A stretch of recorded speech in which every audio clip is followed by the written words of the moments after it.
Ek wil graag vandag vir jou die beste dieetadvies gee wat jy ooit gaan kry. En daarmee saam ook een van die grootste geheime van die Christelike lewe. Maar kom ons lees hier saam met Romeine 1. Hulle gee voor dat hulle verstandig is, maar hulle is dwaas. In die plek van die heerlikheid van die onverganklike God, stel hulle beelde wat lyk soos 'n verganklike mens, of soos voëls, of diere, of slange. Daarom gee God hulle aan die drange van hulle hart oor en aan sedelike onreinheid, sodat hulle liggame onder mekaar onteer. Dit is hulle wat die waarheid van God verruil vir die leuen. Hulle dien en vereer die skepsel in plaas van die skepper, aan wat die lof toekom vir ewig. Amen.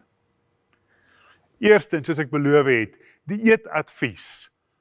Garbage in, garbage out. As jy gemorskos in jou liggaam gaan insit, dan gaan jou liggaam bestaan uit die gemorskos wat jy ingesit het. Sommige net se tong in die kies. Maar dan eintlik, waarop dit sin speel, is ook een van die groot geheime van die geestelike lewe. Jy word soos dit wat jy aanbid. Jy word soos dit wat jy vereer.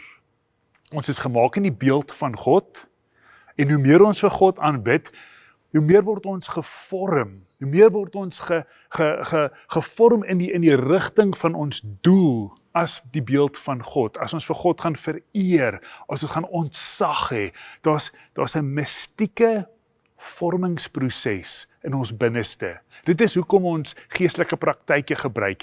Wanneer ons die praktyke beoefen, gebeur daar iets misterieus in hoe ons gevorm word.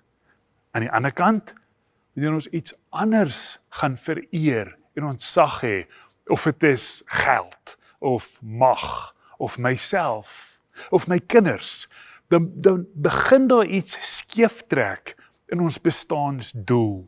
Dit is hoekom Jesus goeters gesê het soos, jy kan nie God en Mammon dien nie.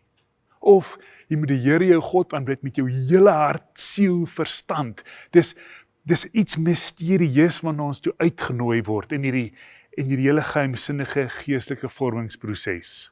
En as ek dit alles kan saamvat, die raad wat ek vir my tienerdogter gee, voordat sy nog honderde rande op skincare wil uitgee, is eet dalk net 'n bietjie minder slap chips en 'n bietjie meer gesonde kos. En hier binne is een van die groot geheime van ons wandel met God.